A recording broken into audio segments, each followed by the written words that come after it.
welcome Hello. to this special edition of Chance Die. Whew.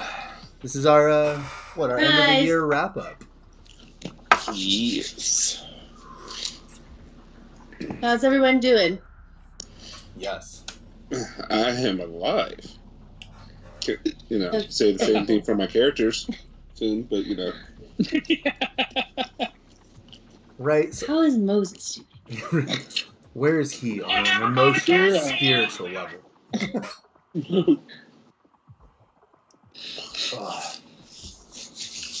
No, it's been a good year. We've done a lot. From our launch, pretty much in like 4 months into the year, 4 or 5 months into the year, to now we've done 24 games. That's 24 weeks. That's pretty intense. Do you have a set ending time? I wanted to end it sometime next year. I do know that the pace is going to pick up pretty quickly. Like, not only are we going to do a little time skip in Arcadius, a la One Piece, showcasing, you know, we kind of got a tidbit of it in the Valley of Disease, where you got to see like Adonis practicing with the staff, but like, imagine 2 seasons from now, right? You got to see Moses trying new things and practicing new transmutations, and becoming more vocal. 2 dots in intelligence now. Take that 2 seasons later, and what does that look like? You know, months in Arcadius. That place does have a way of changing you. Oh god, I wonder how much time has passed in the real world. Right? How long have we been gone? I'm never allowed to say, but that was asked to me, like, it's always a good question. Like, that was asked to me like years ago in the first and second Changeling game. How long have we been gone? Story says a week. 1 week. I mean, 3 whole minutes. 3 whole minutes and you are welcome. I mean, technically, 3 whole minutes we come out full beards. You're different people. it's fucking possible, because technically redemption is its own little pocket dimension of time. You're in a dimension within a dimension. And can be frozen, and then that dimension went to a different dimension, which led to a doorway of a different dimension. We're in a dimension of a dimension of a dimension. So we're just like we're hyperbolic time chamber inception here. Oh yeah, exactly. So like, by the time we actually scale up 20 years, it's really been fucking 20 minutes. Like, you experienced 20 years. Everyone else has been like, what year is it? And they're like, 2020, dude. Why are you tripping? An extra like eon, thanks to the blood ocean. Oh yeah. What's your experiencing that right now? Are you at 4 Azoth yet, Adonis? No, I'm 3? still at 2. So you haven't even begun to felt the bubblings. Damn. I've been trying to catch up in the mastery of 2 refinements category. Yeah. Because I dipped into disquietism instead of deception. So when are you going to confront that, buddy? When are you going to start compartmentalizing? You're talking to Adonis, right? Not me. Listen, there's a time and place for mental housekeeping, and my swans are. My swans are. We're in danger. Mental housekeeping. The whole concept of Arcadia is the opposite of mental housekeeping. You break down all the doors. I have a question for you, for the whole squad. In the months, like, say you survive the spring games, you're not destroyed by this crazy spider, thing, whatever is hiding. Fuck, I gave it away. Yeah, say we're not TPK, whatever. Yeah, but let's say you don't TPK in the spring games. And it's already been hella close, and you get to time skip through summer and fall. In that place, the apartment complex, which has little gateways to the real world, movie collections, DVDs, tapes, like actual like music cassettes, all the way to CDs to records, things that they've, and by they I mean the Prometheans who inhabited that place before you, fighting for Grisnak, they left books behind, journals, notebooks, but also like Frankenstein, cinema, and things that pertained to their origin stories. Historical texts of Greece and Pygmalion or tales of ancient Egypt. Basically, let's say your characters get all of the knowledge that you would expect to know from your lineage. Do you think that knowledge would change you? Do you think it would change how you interacted with one another?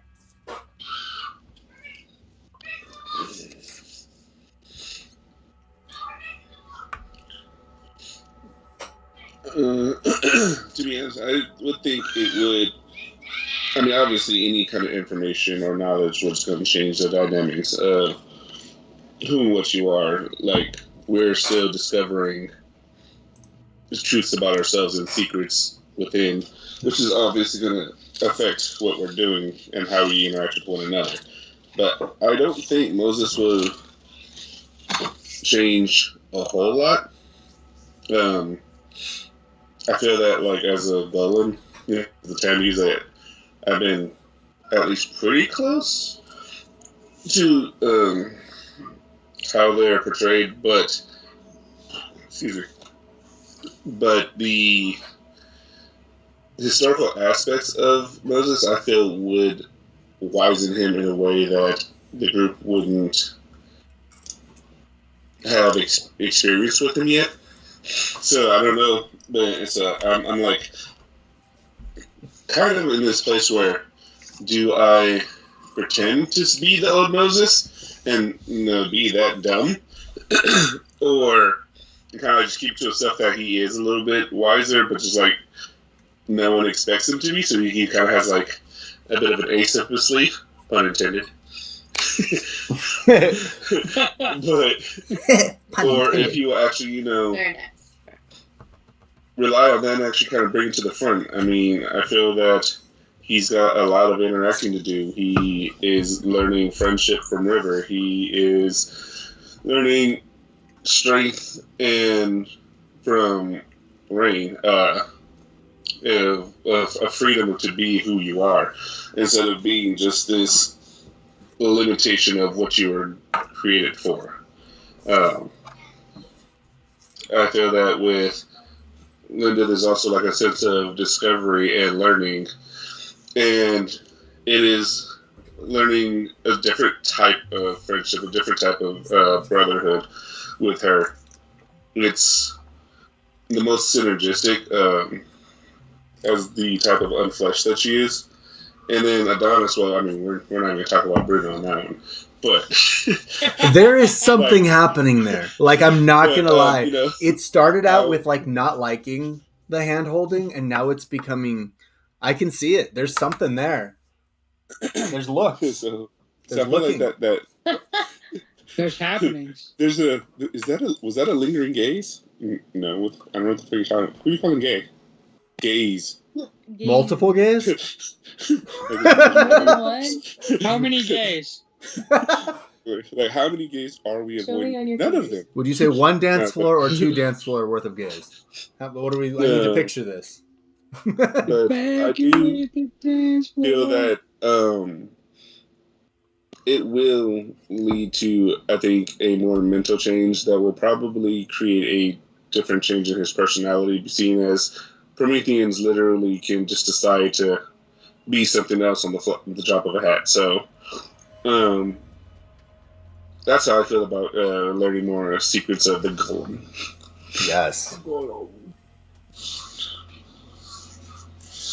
Yeah.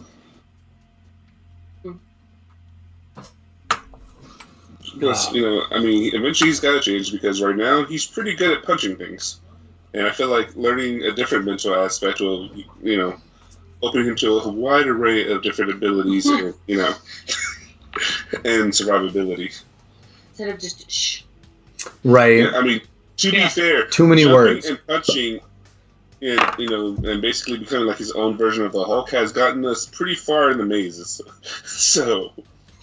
Right. Well, also, like, he put that second dot of intelligence to use when he was just like, get in, Skull.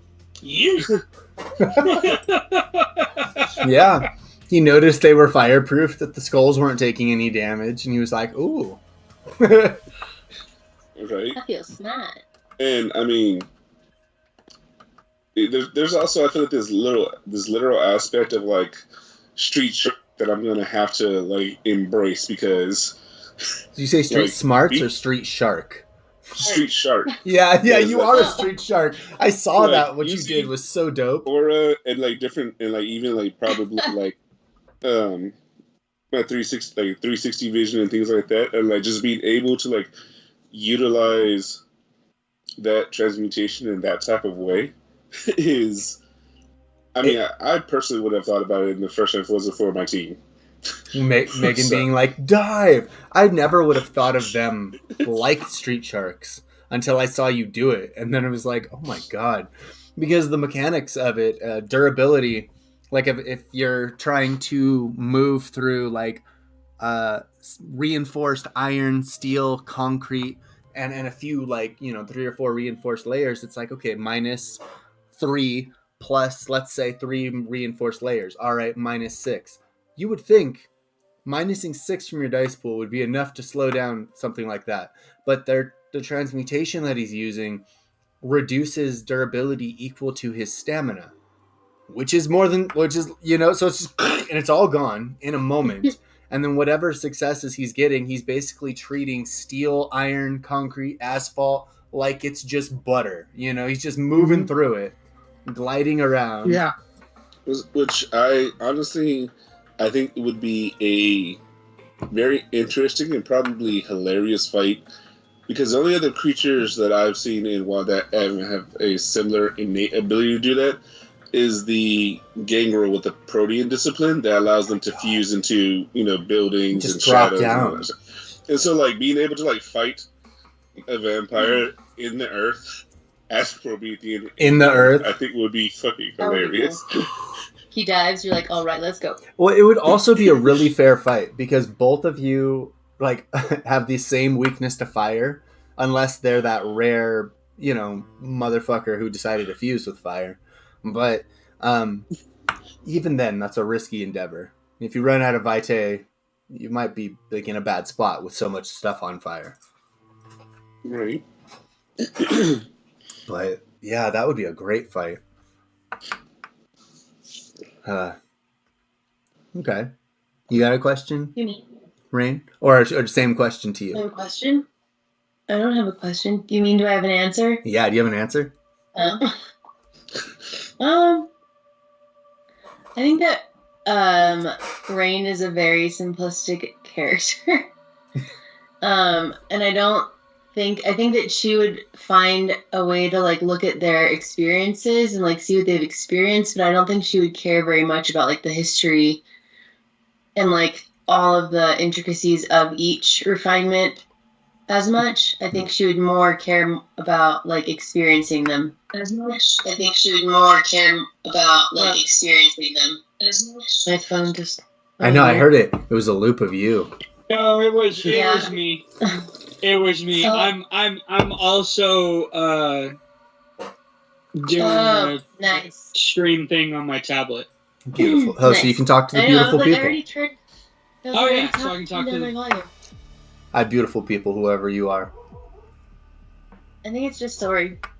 What up, sorry? Sorry's our only viewer. Oh, only have 4. Oh, because Jack joined. And Knight of Karn. Hello, beautiful tiny creature. Unless this is watching, and it's not Yeah, that. Keldon. Anyways. Hello. Yeah, I think that she would definitely care more about like experiencing what they have taken notes about and like gone through an experience, but I don't think that she would care as much about like the history and like the actual background of the different refinements. Okay, but wait. We watched Frankenstein this year. Knowing, like, watching that and hearing the rumor, like, he's out there. How would you feel about that? Knowing that most Prometheans believe that Victor's monster still walks this earth.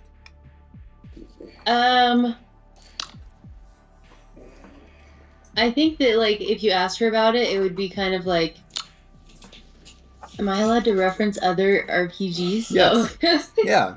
I feel like it would be very much like Jester and the Traveler, where she's Mm. like, well, he's really great, but she would talk like that. I like him a lot. But He's if you're very like, what do you think about tormented. Frankenstein? He's still out there. Do you know him? Of course I know Adam. Adam Cadman. We have like this really cool connection, and I think someday we'll be together, but not like that. Like just like geographically together. Like, please. Pibble's outside. I didn't know Pibble was outside. Okay, I'll be right back. That was that bark? I thought that dog sounded familiar. I was like, damn, that dog sounds a lot like Peyton. That's a really convincing backdrop. Oh, hers? Yeah. Yeah, it is. That's actually really fun. Put the background of the house you want to be in. Right. I thought about it a little bit earlier. Yeah, that's what I thought. I was like, ooh, look at all the vines. It's pretty good. It's very good. Yeah, I let Dakota in before we started, and I didn't see her out there, but I guess she was like around the corner. But that was a while ago. Oh. 40 minutes ago. Oh, I thought this was gonna get a baby. Dragonite plushie. It's a Dragonite plushie. Holy Dragonite plushie. shit, that's cool. Oh, it's a Dragonite Squishmallow. Yes. Damn, Dragonite. You found my Roundhouse's Expando Poffins. Well, I can show Snorlax, but he doesn't look as great. Roundhouse is brutalized, but he's been played with for like 10 years.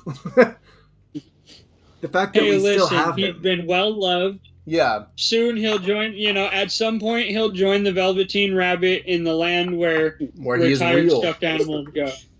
I feel like retired stuffed animals of Pokemon probably just joined the Pokemon universe. Like if Velveteen Rabbit got to be a real rabbit, then does Snorlax get to be a real Snorlax? Of course. Has he earned his right to Roundhouse in the real world? He's pretty rough. Wow. We've had him for like, I sew him shut every time the dogs try to chew a hole in him. Roundhouse has scars, dude. But Peyton loves him. We've had this for, I think, you had started this like 10 years ago. Yeah. Now we're talking about our dogs, which occasionally appear on stream. This stream is brought to you in part by Pokemon. Here.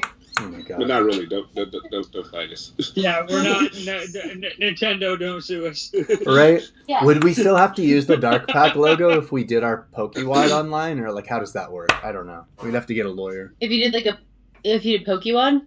Pokewad was legit. Biss invented it, and then I ran a few seasons of it just to kind of show that I could. But it's much harder. Like for me, it was just as much work as running D&D. For Biss, he knows all the text by heart. It was probably a little easier. I was over here really thinking my ass off. When we ran it in Colorado, like we did kind of like we tried to help out. We did run like our own like little episodes.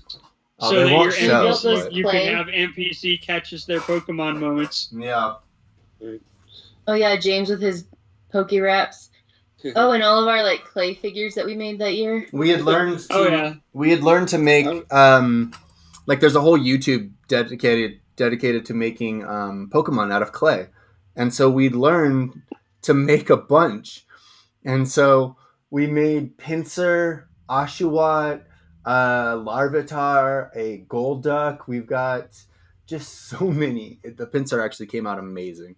I made 2 of these ones because they were hard. And like one's smaller than the other. They're really cute though. And they last a long time. They're little oven baked little Pokemon. Just in case you guys are wondering what kind of nerds we were, the insights into our gaming crew. Like we dabble in all of the things and take inspiration from everything. All encompassing nerds. We did frickin' Naruto one. Oh, we did multiple Naruto wads because we could not.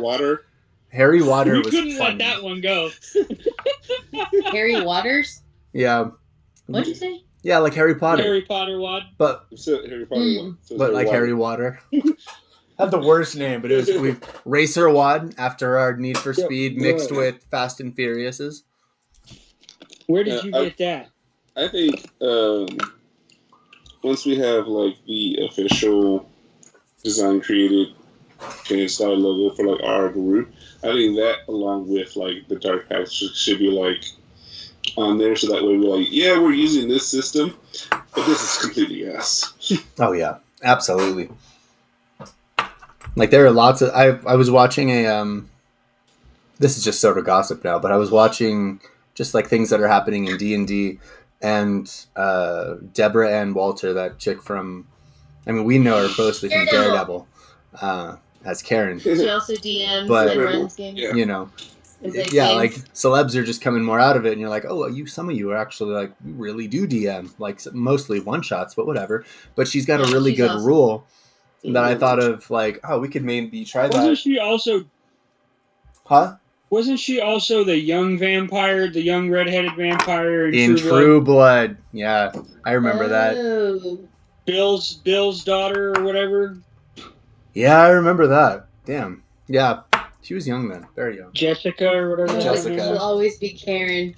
I know. I remember her mostly as Karen. Daredevil is definitely what she's best known at. But True Blood was what I remember when you guys were showing that to me, and I was like, "Oh, this chick is tripping. She is really like stirring plot." Yeah, Jessica was fun.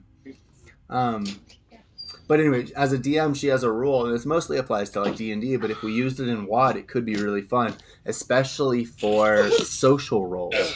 It's like, let's say, let's use Adonis as the example. Let's say he wants to persuade somebody, right? He's like, I've got a really fat dice pool, and I want this person to hear me out. I want him to I want to start talking, and I want to persuade him to sit down and listen to the offer my team is going to put before him. Like, I want him to hear me out. All right. Do you want to roll persuasion, or do you want me to roll your persuasion? And you can be like, oh shit. And the reason behind that is, like, let's say you roll and you get 2 successes. You know going into that unless some sort of miracle of failure happens behind the dice, behind the tray, your 2 is probably not going to persuade him to get what you want. And you'll go into the next scene with probably a little bit of like, I know it's going to happen. I got a 2, you know? Versus, let's say I roll your dice pool behind that. I get the 2 successes, but I don't tell you that. Instead, the scene unfolds and you see, you know, a little bit of resistance that gradually grows in response to insecurities about how pretty you are. And, you know, like the scene unfolds differently without you really, you know, and you're more invested on like, did it work? Is it working? It's not working. Why is it not working? He's insecure, you know, like you can kind of, it almost plays it a bit. I don't know. I thought it was a really good rule. Many commenters said it was pretty fucking genius, because social encounters can sometimes get, you know, if you're built for social, you put your specs into it and you don't roll well, sometimes it can feel like, fuck, dude, like, well, there it goes, the one thing I'm good at, you know. Right. You know, that it also opens up and puts a little more meat on the bone as far as like narrative. Yeah. Like, I mean, like, let's remember that, you know, when this story is all said and complete, or not complete, but when season 1 of Promethean is complete, it will eventually be Promethean Volume 1 by James Golden. So, or a different name entirely, because, you know, or a different name entirely, yeah. Depend, you know, if you know, I will write your story, but we'll put our itself on it. Will eventually become, you know, yeah, it'll be good. Yes, they're kind of like Kingdom of Blood, which was based on Changeling the Lost, but look draws for it now on Amazon. Yeah, but you know, one of the things that's really major to, you know, World of Darkness and why we use Dark Pack logo is, you know, their lexicon and stuff like that. They put a lot of work into cultivating these stories. And so when we take our novels and we make them into games, we focus more, like, less on like race, lineage, things like that, and more on like the characters, who they are, where they come from, what they did. And sometimes their specific stories. Yeah, and sometimes we reinvent the wheel a little bit, eluding things out. Like, a good example is Descent into Darkness with excuse me, didn't mean to burp there, but like the island stories with Bruce, who is kind of like a mecha Promethean. We would say before the first of his kind, but now we know that unfleshed technology does exist, and there are some examples. Although Ashcroft was definitely what they jacked to get that, which made it super. Well, yeah, okay, but like he was the first of his kind to the same, like what we saw in that storyline as Bruce's story developed was Sanguine realizing that they don't necessarily know everything. Yeah. Like as they started, they acquired an unfleshed. They acquired an unfleshed. They figured out how to harness and contain the disquiet through magic and technomancy and a marriage of different supernal skills. Yep. And they deployed him. And as they deployed him, he started finding more like him. And their knowledge of the unfleshed as a race, or the knowledge of that particular type of created being, whatever they end up being called in the book, there's like, oh, Bruce isn't the only one. Every story where it's like, oh, you're unique, eventually he finds another like him. He's found more. What he is. He's never found another mecha Promethean, because we didn't have any yet. Well, yeah. He'll have to find. It'll be Linda. It'll be Linda who he finds. Oh no! Foreshadowing. Will that be some Bride of Frankenstein shit? You're keeping this steaming pile of foreshadowing. That's a steaming pile of foreshadowing. That's a thing about, like, there are certain NPCs that are movers and shakers, and like you run into them in storylines, and you're like, of course you'd have your little finger in this pie, like if it's ancient artifacts and arcane rituals. You can probably bet that Morbid's got a fucking stake in that, and Dominus is probably going to have a thing or two to say about stopping him. Dominus has a thing or two to say about anything, and that's why I am more than interested to see where his story goes.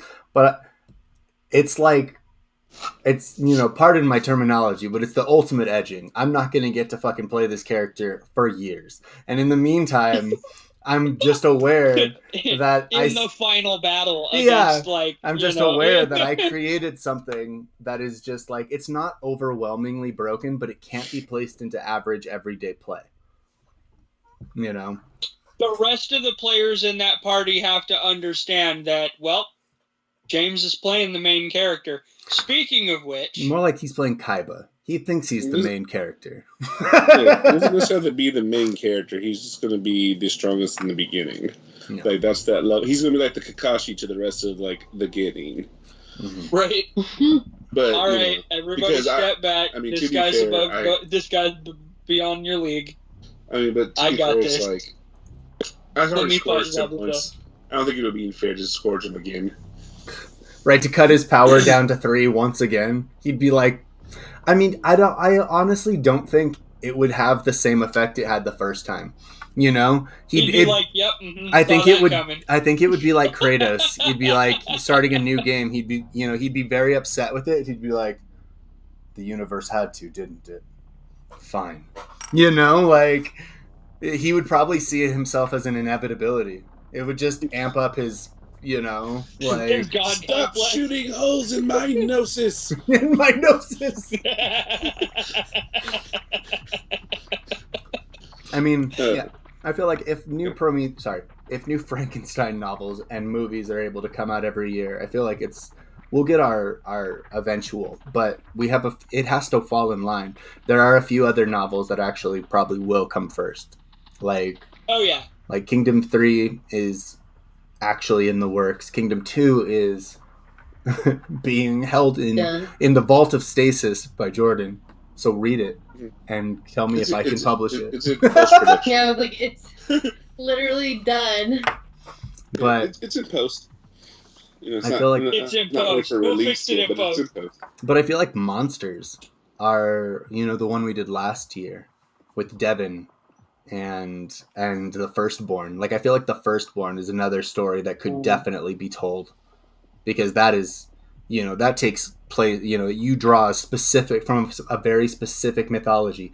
These are the children of the mother of all monsters. Like no ifs, ands, or buts. No, what is their creation tale? Forgot. Yeah. Malcolm did. Malcolm did say it best. We are the lessons that humanity forgot, and we will remind them. Mm-hmm. That shit is fucking solid.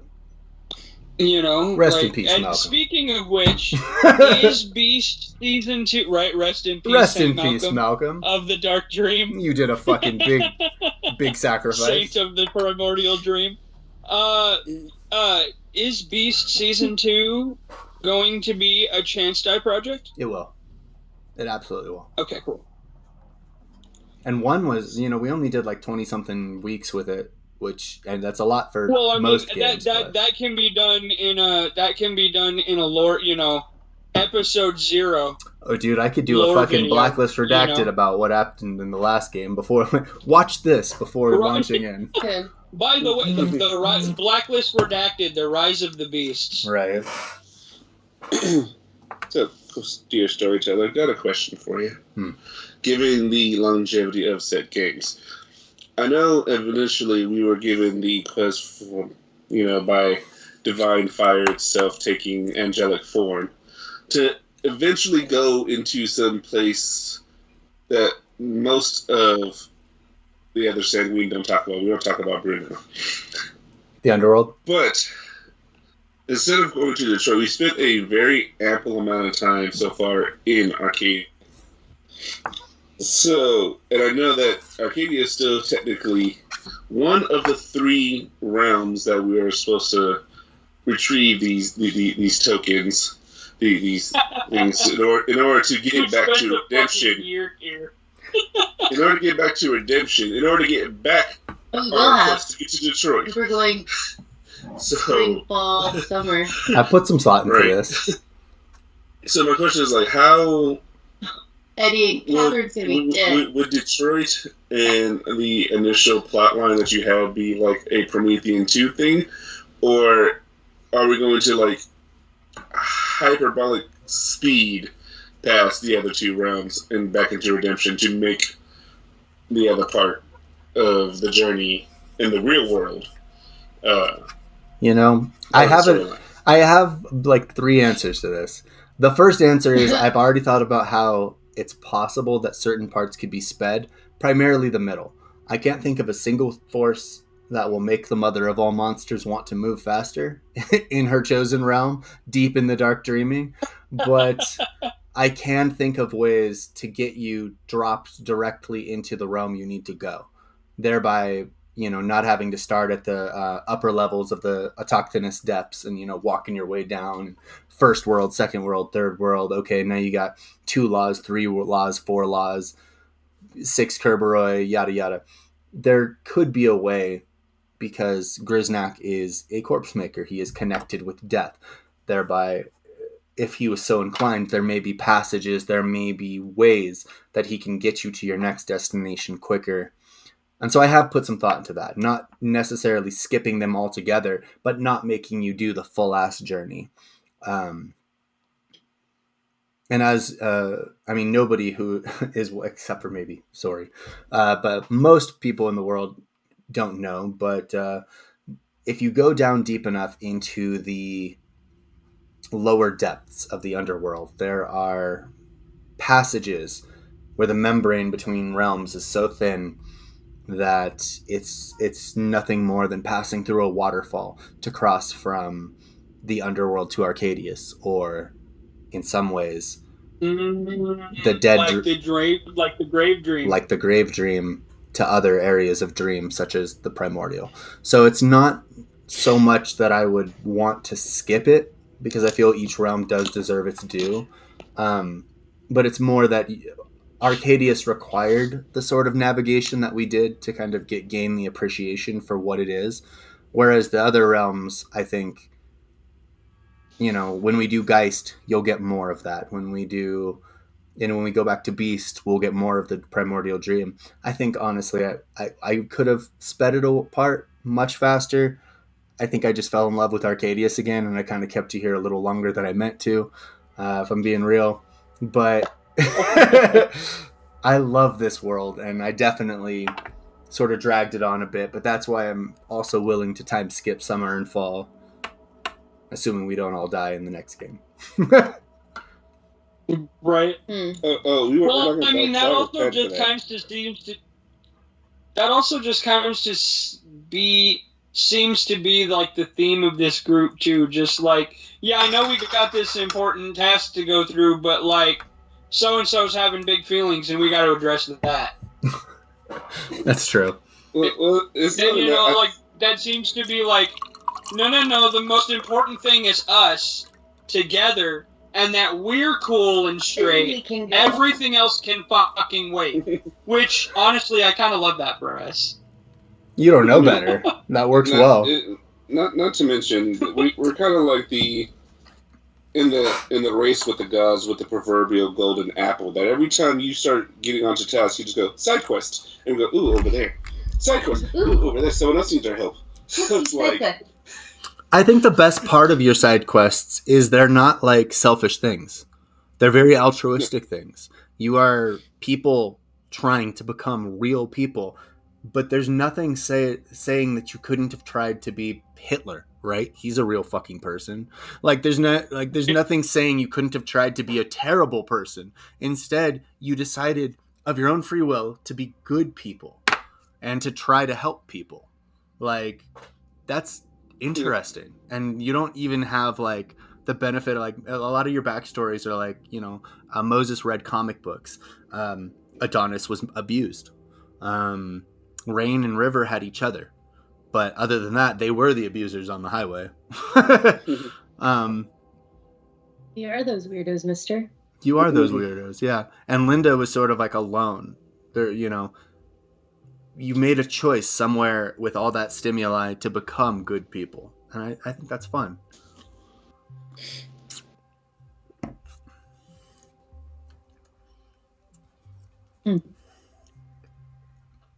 So what you're saying is we should explore being bad people. If the soul is a spectrum, one is not only good, therefore there must also be evil. I'm not saying you should do this, but I'm also not saying there's not vitriol on the other side of such questions. Yeah,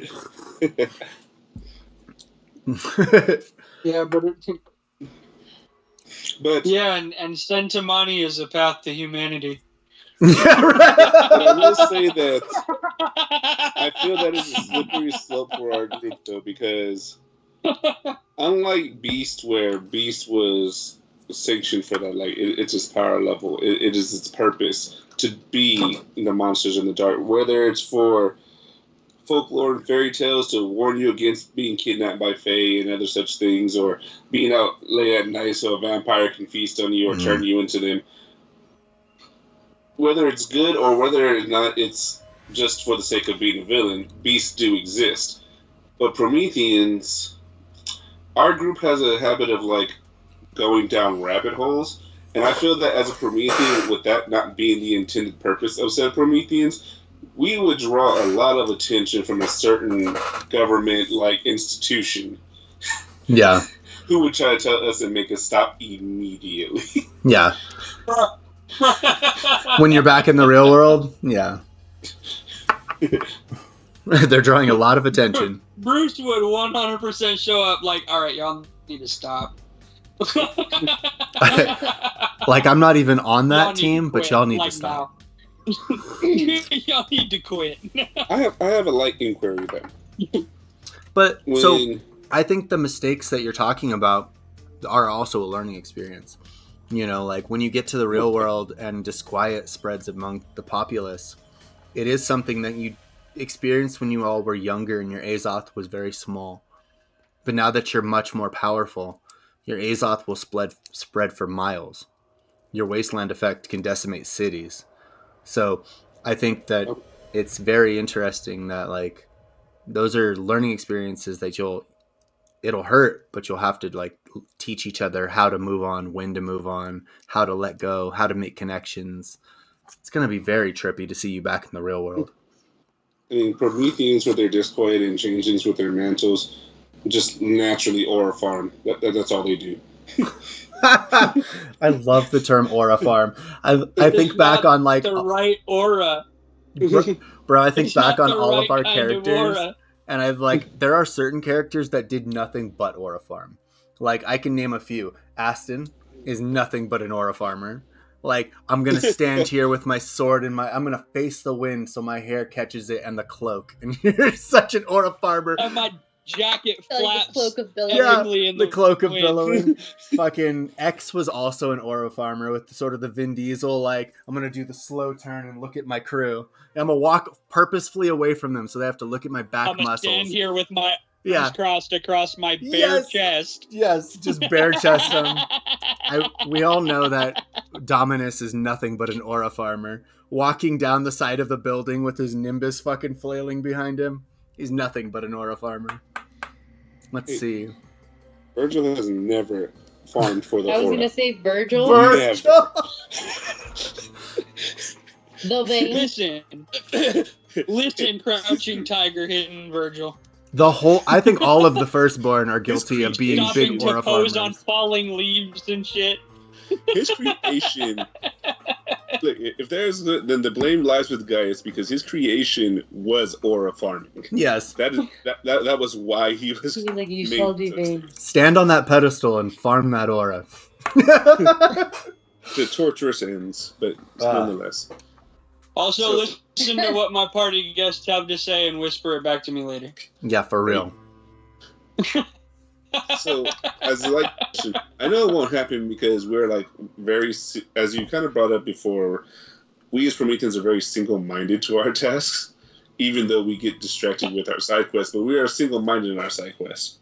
Yes. Yeah. But what, as a fun what if, what kind of plans would the goddess of the maze have for us, of the Labyrinthian, had we decided that we were going to switch from Grisnek to her? Oh yeah. Like what would her? Like, let us be your warriors. So she was like, "You could be mine." Like, you don't have to leave this house. You could be mine. Yeah. I know. I love making those things. I honestly would not have expected you to take it. I think that if you had joined as the Labyrinthian, she would have better trained you for the, it wouldn't so much be here's 3 days and a whatever, she probably would have bent time and space to make sure that when you emerge from her training, you can dip, duck, dodge, and dive a needle. Like, she'd make you pinpoint monsters. Or she'd try to figure out how to weaponize your Azoth into making firestorms. I think that her big purpose is spectacle. But when it comes to her wants, she doesn't want things the way, it would be an entirely different desire that she would be trying to pit you towards. So no longer the reclamation of Despot 30, 40, whatever the fuck he is these days. But we'd be instead delving into the mind of a spurned and, chosen form female fae. Someone who has deep history with Gaius. Someone who is considered one of the 7 forbidden from ever releasing her progeny. I think it would be just different. The atmosphere would have been different. Her wants would have been different, but so is the sense of betrayal. You've never broken a deal, And although he can name you Oathbreaker, such a title won't stick because your wasteland effect will burn it away. Like, you're pretty much just not conditioned to do well in Arcadius. And as such, it just sort of makes you like distortion moving across an otherwise perfect film. You know, like things aren't sticking well with you, the camera's not following well with you, oaths aren't sticking well with you, but Yeah, she like loved. contracts wouldn't stay with us. Yeah, contracts aren't sticking well with you, and that's why he couldn't imprison you. He has to hold you as guests. But if you were guests of the Labyrinthian, I think that she would seek to weaponize you for more, let's say, nefarious purposes. Because Grisnak, as you may have noticed, is kind of childlike. He's single-minded. Yeah. He's deathly, but he's not the kind of dangerous that you could see. Now spending time with him, you can see why he hasn't beaten someone like Gaius very much. You know, He's in this case, checkers. he's the lesser of two evils. Mm-hmm. He's playing checkers while everyone else around is playing chess. But There's a reason why when we said labyrinth, he was like, "Shut the fuck up." But to be fair, we wouldn't necessarily be Oathbreaker if we wanted to get said object. And even though she trained us and we did the thing, when we get our wish, it's like we'd still want Despot to go over there so that way we get our thing. We just got more efficient ways of doing it. I know. You just have to explain that to a child. Well, I mean, that's what I mean about the whole other side of Prometheans and humanity. Like, to be cunning, to be manipulative, to do those things. Like, Moses will never think that because he has literally one dot in manipulation and probably will never get more than that. But a character with high manipulation would think about things like that. But, you know, even though Grisnak is like the dark version of Wild Sam. Yes, he is. So... And he's like scattered amongst his different forms. See, like, what if maybe we can do like a chance die?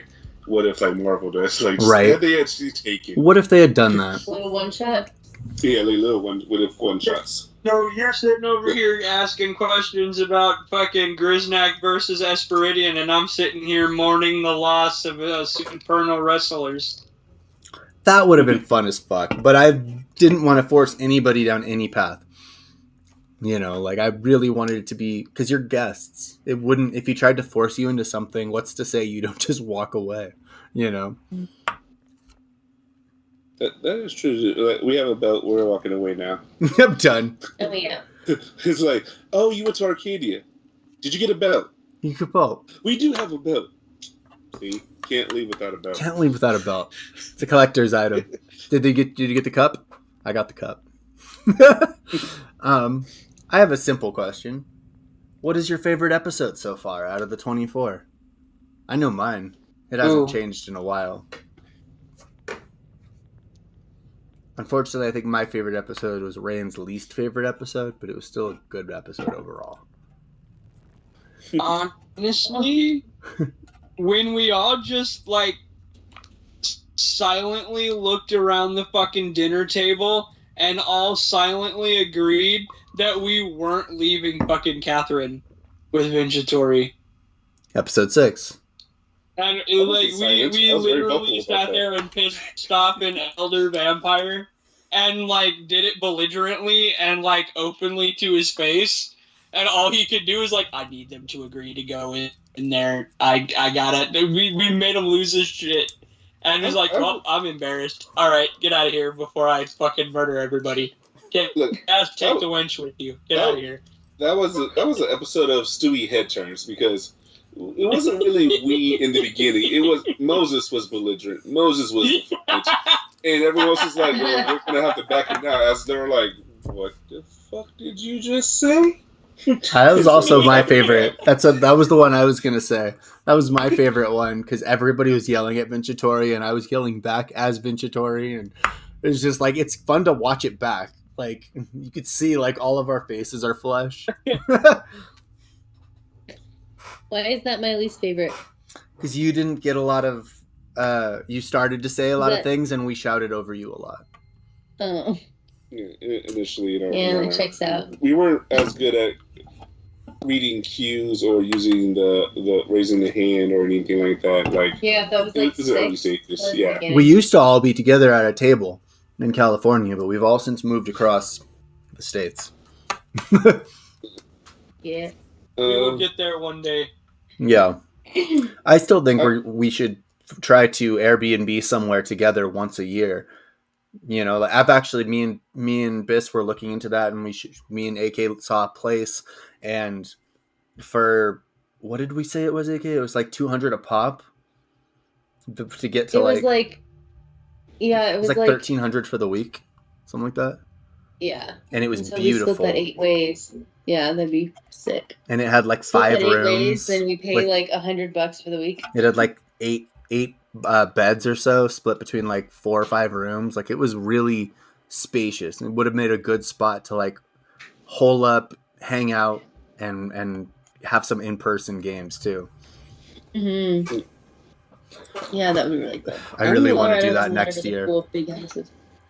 Forcing down to one game is kind of hard for me. I got like 3 in mind.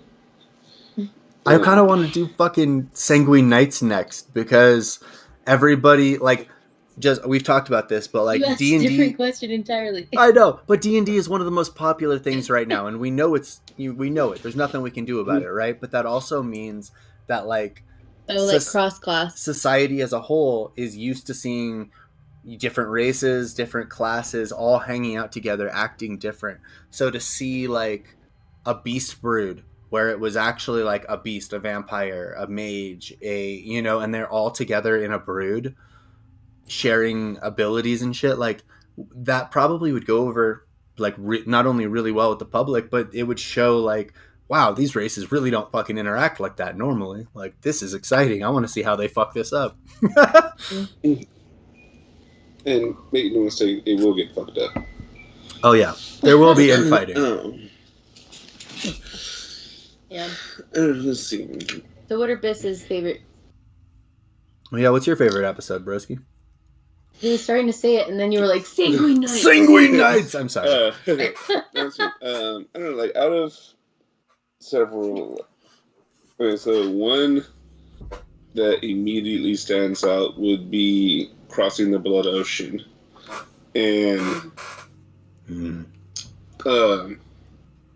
it would be right after madness had set in and Adonis tried to swim the blood oceans and had to be restrained to be brought back to said ship. Is that when you first fell in love? Yeah, no, it was not. That was when Moses was very much terrified that if he holds on for a little too long or squeezes just a little too hard, he's going to break the pretty thing. Mm-hmm. Yeah. And then, not long after that, he's also like jumping to like reach Mother Luna and shit, and flew up into the sky, which did not expect. But that was one of my favorite episodes. Another was honestly one that I was like kind of halfway not around for, and is when we got to Arcadius and using the new apartment, and so we were trying to figure out how to get our Pyros back, and Adonis had to have a certain conversation with a certain Mr. Cross. Oh yeah, that was so good. That hurt me. It was like one of the first few times I'm like literally like I feel like I'm just like watching a drama and I'm like everything's unfolding and I'm just like the sheer emotion and the raw feelings in that episode. Definitely got me to see that as far as the role playing with like other characters and the other players. But I think top one, hands down, favorite episode is the morgue heist. Getting Adonis The legs. morgue heist. Getting Adonis fucking The legs. Hilarious. Oh my god. Awkward. Oh, that was good. Altruistic. That was good. It's like we were like throwing disquiet at other people, and we were breaking into shit. We were fixed staring those. We were like trying to decide which pair of four legs. God damn, that was funny. Which ones do we get? I mean, and then he was like, well, don't grave rob, and then don't kill people. Well, you don't really leave us much options. I know, right? And like, I think that was the first time. The morgue. That was the first time that we really worked as a team. It was funny too. Night Terrors was. And to be honest, it didn't go terribly. For two human beings, it was the worst night of their lives. Horrible thing to do. It was the first time we worked together as a team, and it didn't go terribly. Like, yeah, we fought. I don't even remember her name. Night. That doctor is traumatized for life. Yeah, we fought the same night, but half of us fled. The other half were like just like cut down. Like we weren't really a team then. That was like our first Avenger encounter. Like we got fucked up. We got our asses kicked. It's funny. Actual teamwork and unity was stealing legs, and I mean, to be fair, only one of them was really traumatized because she got fixed there so hard that she forgot what the fuck just happened. Yeah. But her poor little apprentice ran into a room where it's just like blood everywhere, and she's paralyzed in this state, and legs are gone, and it feels weird, and like I'm terrified. And we're just like running down the street carrying legs, and I'm like carrying a dog like a backpack. We're just like in public. Just Catherine with the stretch limo. Get in, goddammit, get in. Watching down the street in like a stretch limo, like get the fuck inside that in the car. Oh, like, thinking that far back. He's like, he's gonna kill me. He's gonna kill me. This is a mess that I can't clean it up, and he's gonna kill me. Did you say one, Rain? Did you have one? A favorite? I was gonna say my favorite was after Biss's favorite. Yes. No, not that one. The middle favorite. Like, okay, so we came off the Blood Ocean and we made port. And so I think it was my favorite because she like comes off the boat and there's like the guy that he was like turning people into moths or butterflies. Yeah, Lord Brineclot. So she was like super excited about all the magic she was seeing like in a big city of like magical people. So she was very in awe of everything. And I think the best part about it was when the old lady was like, give me something of importance. She's like, here, you can have my toe. Lady Vexspire. Right. And it's just like, okay. So River and Rain just chop toe. Like, here you go. Something, it's a piece of us. You can have a memory. You can have another memory. You can have a compliment. God, you're old and ugly. You're hideous. That is a truth. You know what? That's the truth, but fuck you. Curse. You were next to her. She was like, very upset. Was it great, was nice but... to her. I wasn't. I was in a very bad mental state as Moses. The ocean did not help. It upset his humors. His humors were all in flux. I think that whole time was really nice. It was really fun in that whole port city, except for when the big monster killed us. Graftwight the Fifth. Adonis. That was a bad battle. I honestly, being in the same place as him, I honestly expected one of you to like creep down while he was sleeping and try to bash his brains in. You know, like I half have expected somebody to try to kill him, but then maybe I've made the point pretty well that he is a slave creature.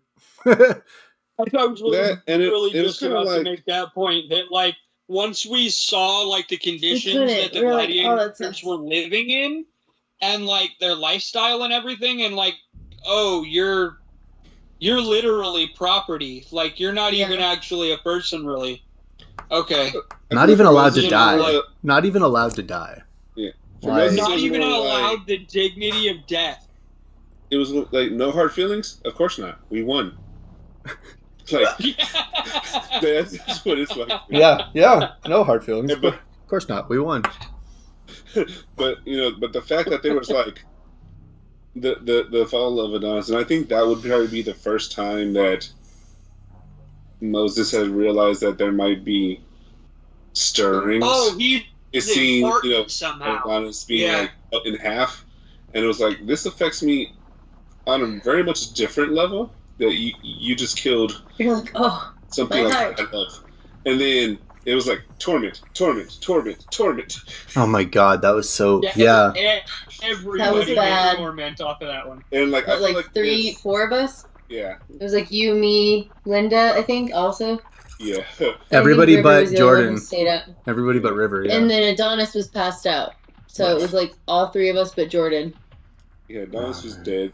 River was the only one that was like, Stop this! Succeed. Stop. You damn pirate!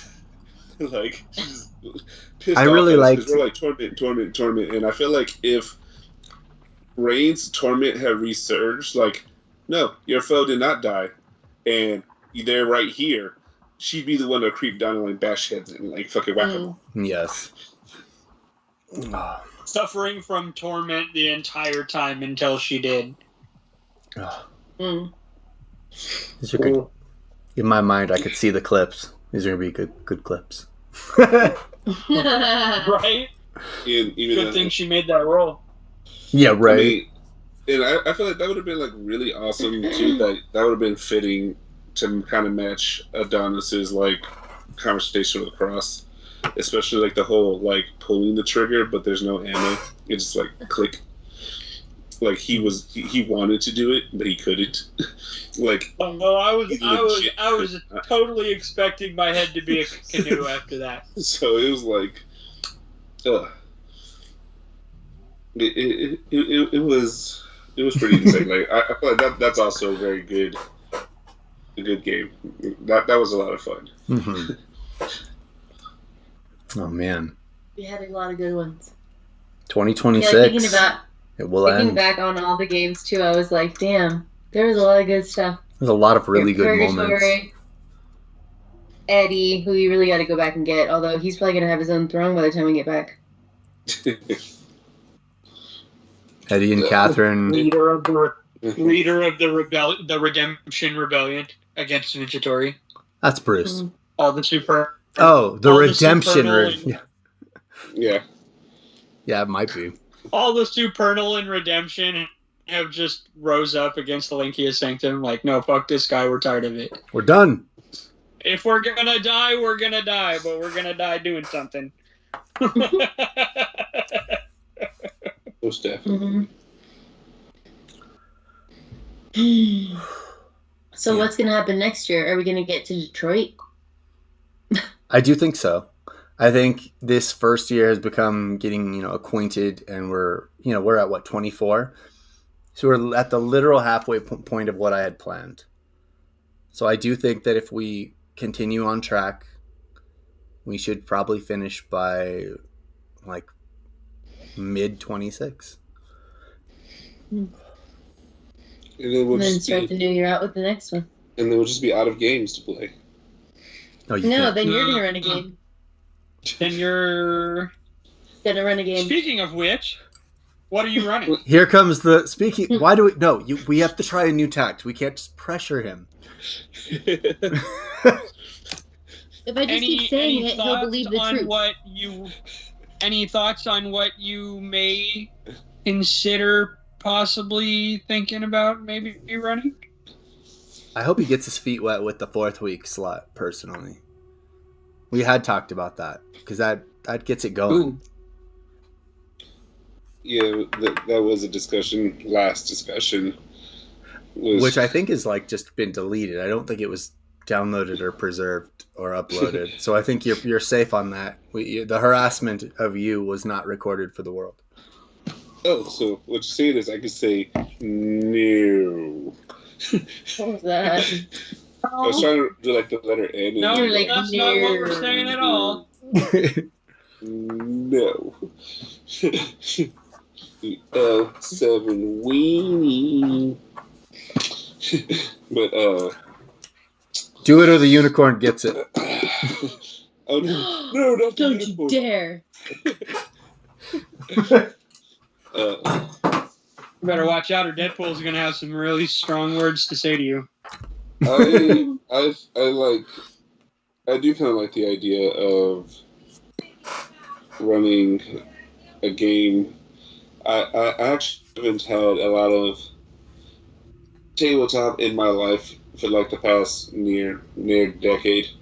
Um, with the exception of a couple errant games here and there. I try with some of the people out here, but things just get my job's just got way too busy.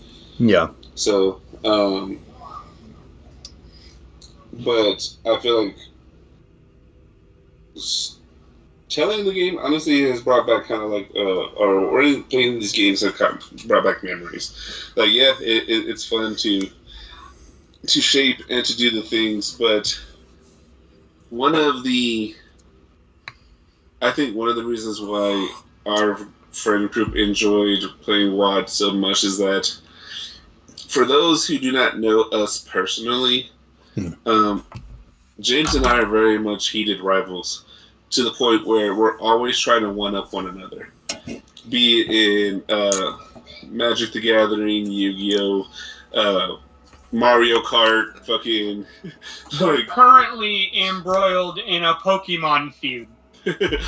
I won levels 25 and 50, and he beat the living shit out of me at level 75, and now I have to redeem myself and clutch this win at level 100. I mean, but we've always been rivals, and I think one of the things that, even to the point where, like, we initially met each other, and I found some of James's scribblings, which are the initial short stories of the Carnival, and we're talking, and then got to like, okay, well, we have this really old Mac computer, so I'm just gonna write some story here, and you just play along, and you just read what you like, and then I decided that I was going to add to the story. And I was like, he's at work, I'm at home for a few hours by myself, I'm going to add to the story. And then he went and like, hey, wait, there's more pages to this. I was like, oh, no, I added some more.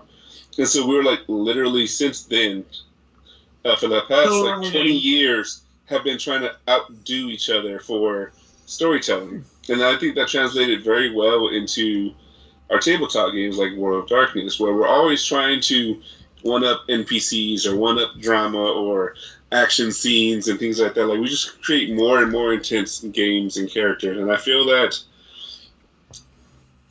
Promethean has been very intense.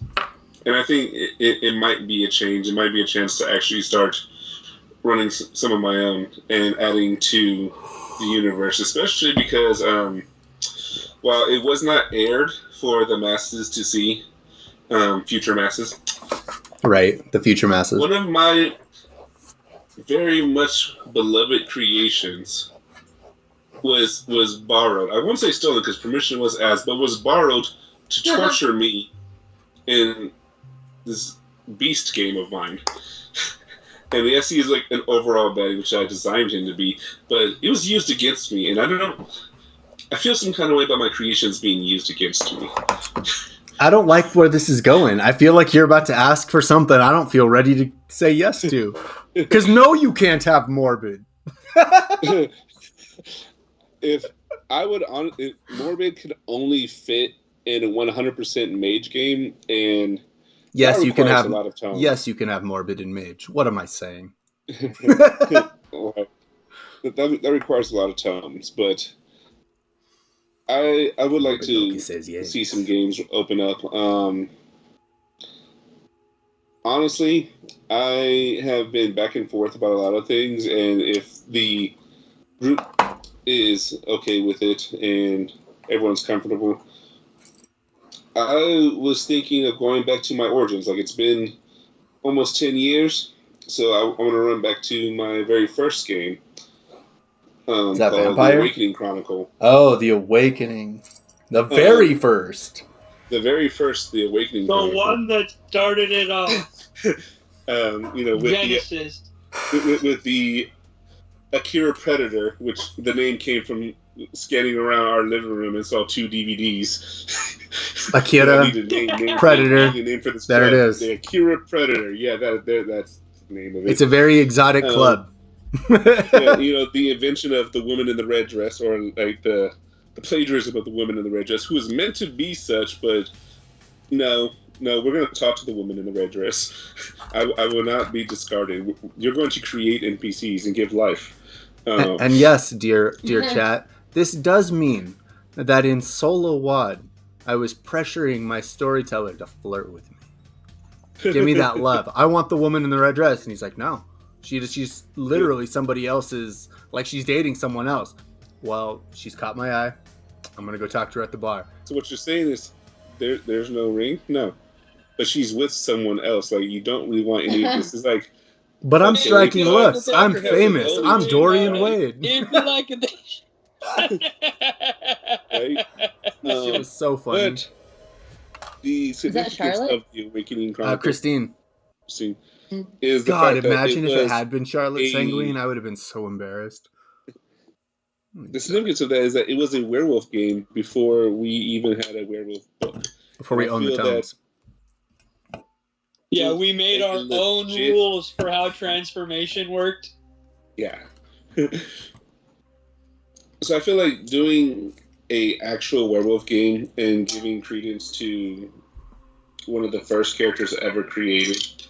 A lot of times we talk about like the Blessed Pack and things like that, but I feel like Pack Shapeshifter. The Pack Shapeshifter is very much a shapeshifting pack. The storyline of Dorian Wade encompasses the world, and on multiple levels and different, significances, and lots of characters can be in or out of the pact. It is rooted in war, so characters do die. Some may need to be replaced. Others have probably, licked wounds or have been captured. So I feel like being able to do new characters and new wolves in Pack Shapeshifter may be done in a very fun fashion, so that way if my older players want to reprise roles, they can play old characters, and if my new players, or if they want to play new characters and create new wolves, they're more than welcome to create new wolves as well. Mm-hmm. And you've never played. Yes. And I would also be kind of open to the possibility. There probably wouldn't be many slots, but if some of our other players or viewers who are players who didn't get a chance to get in on Promethean. I'd be willing to help them get in. Sure, the schedules allow. Maybe get into some werewolf. Yes. I feel like it would be a close dynamic.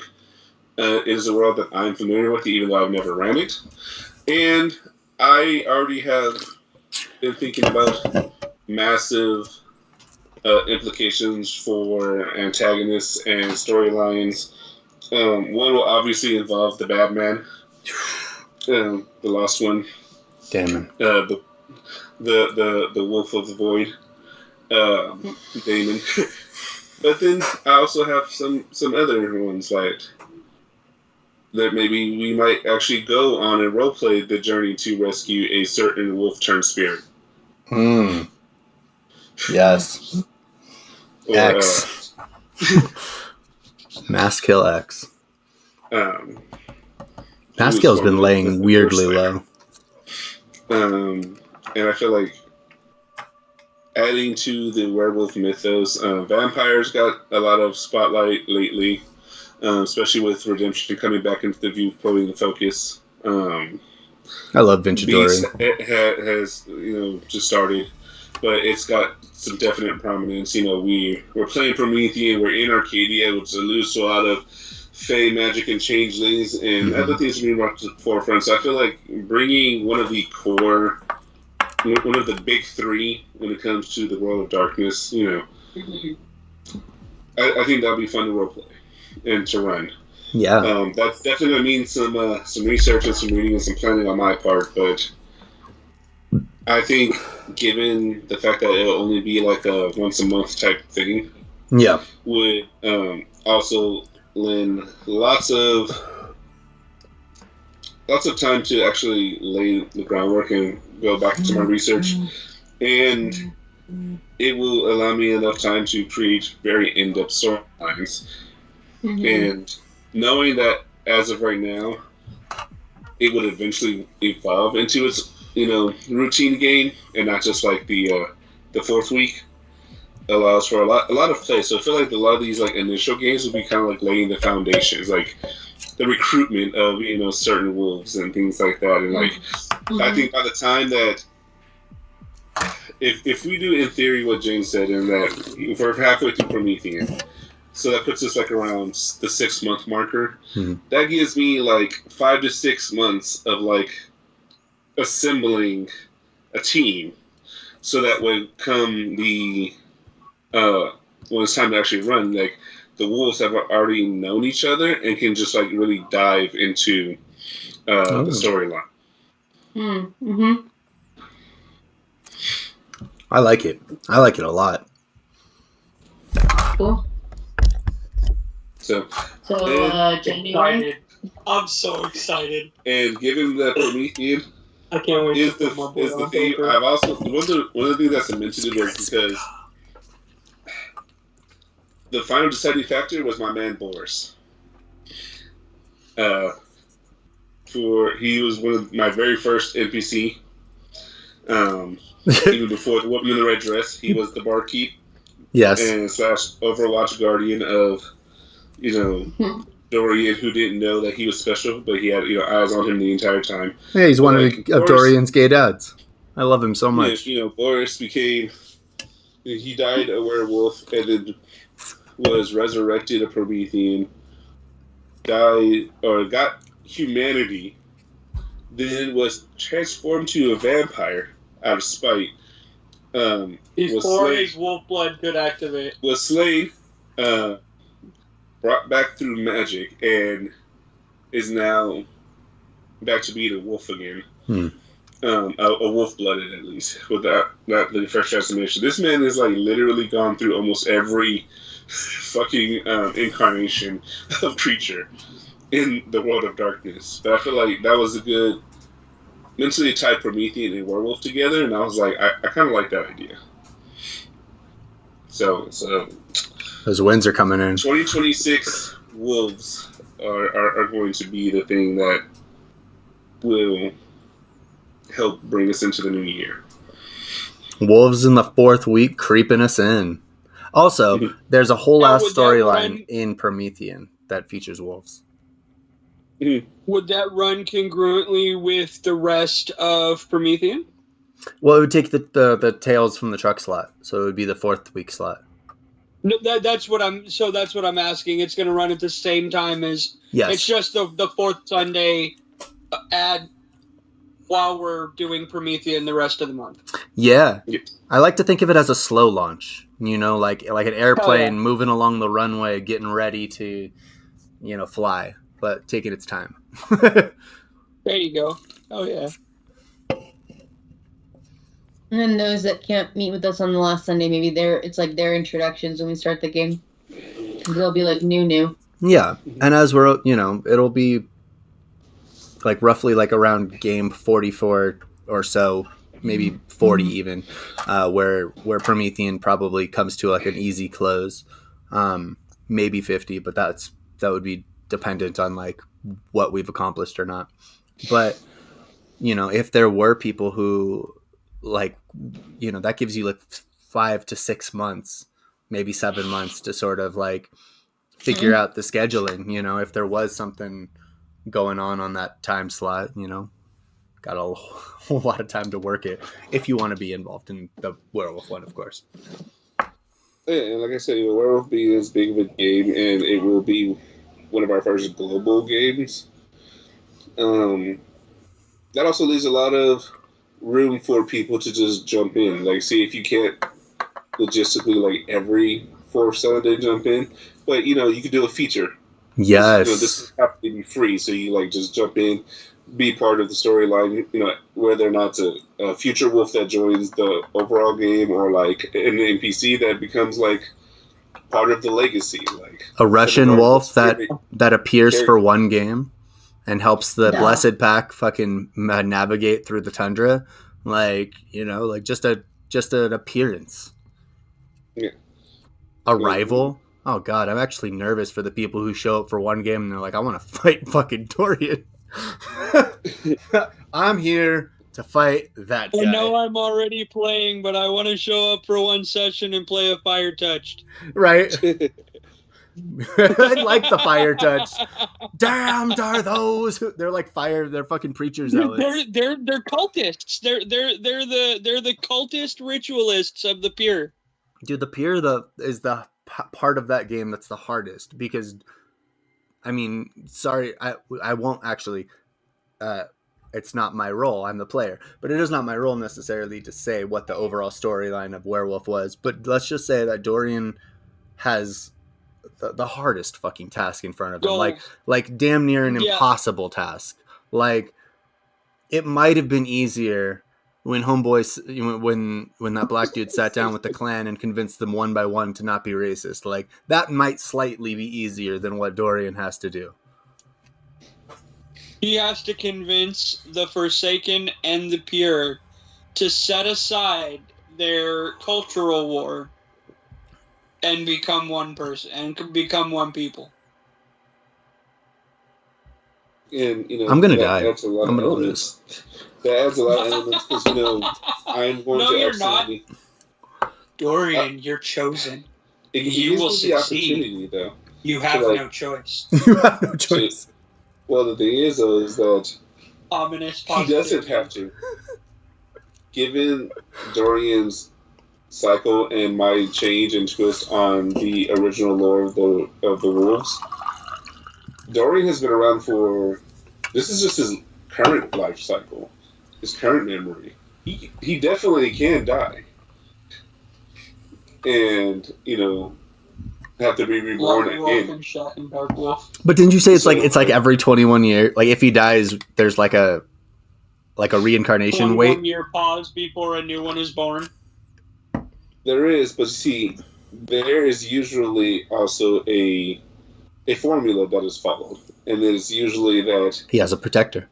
His protector is the one who falls first, and then he dies, and then Dorian falls, which was not his name in other lifetimes, but that character, his legacy, that spirit would fall, and then the cycle would begin anew. Doraku and Demaku.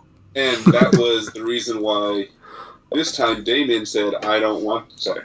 Because Dorian has the luxury and the gift of ignorance, whereas he literally starts a new life each time. And sometimes he doesn't even become a wolf or even know he's Wolf Jesus. Sometimes he just gets taken out beforehand or he chooses a different path. But even still, Damon goes down. But the thing is, to be a protector, Damon remembers all of his lives. Damon remembers every time, so he's tired of the cycle. And so if he kills Dorian, he's hoping that it breaks the cycle. And so he can be free. So creating, because they're actually brothers, and so that's definitely the back flap of a novel. That storyline right between actual brothers and brotherhood, and having Damon be an antagonist, but also having Pain Wolf being able to be an antagonist in the Spirit Wilds, also having Maskill to be an antagonist, also having the new antagonist I'm going to be adding to the threats. Hauser may be lurking around again. Aren't Pain Wolf and Maskill the same antagonist currently? No, but Maskill is responsible for sort of awakening Pain Wolf. It wouldn't have happened. Like Pain Wolf wouldn't have happened if Maskill hadn't have happened. But they are separate entities. So they're not bound anymore. Maskill X was a one-time thing that had lasting repercussions on X. But when X ascended, because his spirit became more spirit than flesh, and he ascended, he was no longer a ridden. He was no longer able, there was no host for them to bind to. They literally became their own entities and have been growing ever since. And then trying to unite like the wolves, like there's so many layers and storylines.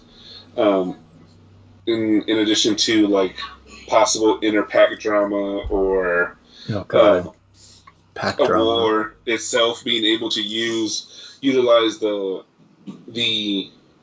pure.